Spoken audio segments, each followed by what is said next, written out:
Chapter 27. When the morning was come, all the chief priests and elders of the people took counsel against Jesus, to put him to death. And when they had bound him, they led him away, and delivered him to Pontius Pilate, the governor. Then Judas, which had betrayed him, when he saw that he was condemned, repented himself, and brought again the 30 pieces of silver to the chief priests and elders, saying, I have sinned in that I have betrayed the innocent blood. And they said, What is that to us? See thou to that. And he cast down the pieces of silver in the temple, and departed, and went and hanged himself. And the chief priest took the silver pieces, and said, It is not lawful for to put them into the treasury, because it is the price of blood. And they took counsel, and bought with them the potter's field, to bury strangers in. Wherefore that field was called the field of blood unto this day. Then was fulfilled that which was spoken by Jeremy the prophet, saying, And they took the 30 pieces of silver, the price of him that was valued, whom they of the children of Israel did value, and gave them for the potter's field, as the Lord appointed me. And Jesus stood before the governor, and the governor asked him, saying, Art thou the King of the Jews? And Jesus said unto him, Thou sayest. And when he was accused of the chief priests and elders, he answered nothing. Then said Pilate unto him, Hearest thou not how many things they witness against thee? And he answered him to never a word, insomuch that the governor marveled greatly. Now at that feast the governor was wont to release unto the people a prisoner whom they would. And they had then a notable prisoner called Barabbas. Therefore when they were gathered together, Pilate said unto them, Whom will ye that I release unto you? Barabbas, or Jesus, which is called Christ? For he knew that for envy they had delivered him. When he was set down on the judgment seat, his wife sent unto him, saying, Have thou nothing to do with that just man, for I have suffered many things this day in a dream because of him.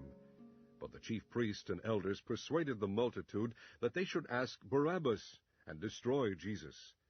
The governor answered and said unto them, Whether of the twain will ye that I release unto you? They said, Barabbas. Pilate saith unto them, What shall I do then with Jesus, which is called Christ? They all say unto him, Let him be crucified. And the governor said, Why, what evil hath he done? But they cried out the more, saying, Let him be crucified.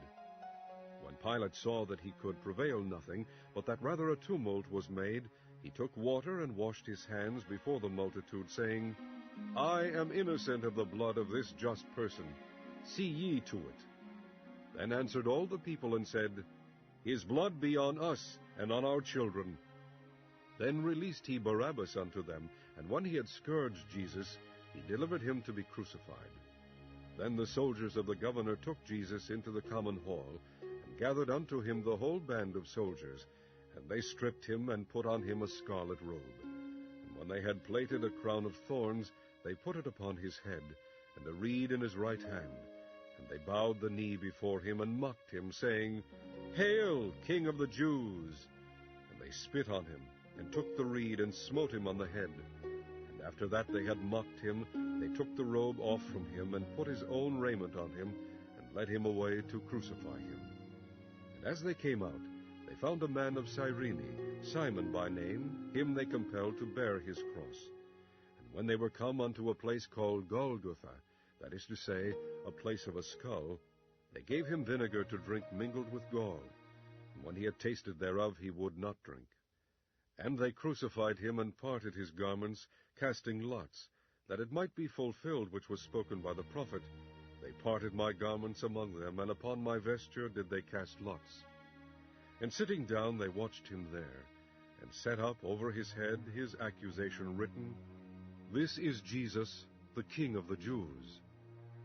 Then were there 2 thieves crucified with him, one on the right hand, and another on the left. And they that passed by reviled him, wagging their heads, and saying, Thou that destroyest the temple, and buildest it in 3 days, save thyself. If thou be the Son of God, come down from the cross. Likewise also the chief priests, mocking him, with the scribes and elders, said, He saved others, himself he cannot save. If he be the King of Israel, let him now come down from the cross, and we will believe him. He trusted in God. Let him deliver him now, if he will have him, for he said, I am the Son of God. The thieves also, which were crucified with him, cast the same in his teeth.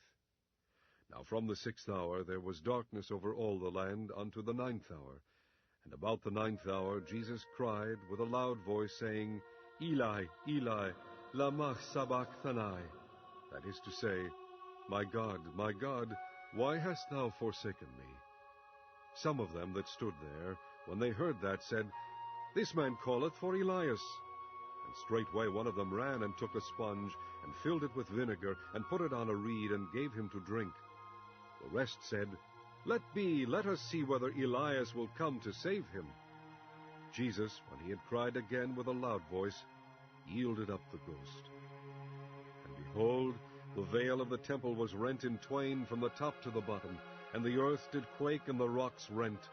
And the graves were opened, and many bodies of the saints which slept arose, and came out of the graves after his resurrection, and went into the holy city, and appeared unto many. Now when the centurion, and they that were with him watching Jesus, saw the earthquake and those things that were done, they feared greatly, saying, Truly, this was the Son of God. And many women were there beholding afar off, which followed Jesus from Galilee, ministering unto him, among which was Mary Magdalene, and Mary the mother of James and Joseph, and the mother of Zebedee's children. When the even was come, there came a rich man of Arimathea, named Joseph, who also himself was Jesus' disciple. He went to Pilate, and begged the body of Jesus. Then Pilate commanded the body to be delivered. And when Joseph had taken the body, he wrapped it in a clean linen cloth, and laid it in his own new tomb, which he had hewn out in the rock. And he rolled a great stone to the door of the sepulchre, and departed. And there was Mary Magdalene, and the other Mary, sitting over against the sepulchre. Now the next day, that followed the day of the preparation, the chief priests and Pharisees came together unto Pilate, saying, Sir, we remember that that deceiver said, while he was yet alive, After 3 days I will rise again. Command therefore that the sepulchre be made sure until the 3rd day, lest his disciples come by night, and steal him away, and say unto the people, He is risen from the dead, so the last error shall be worse than the first. Pilate said unto them, Ye have a watch, go your way, make it as sure as ye can. So they went, and made the sepulchre sure, sealing the stone, and setting a watch.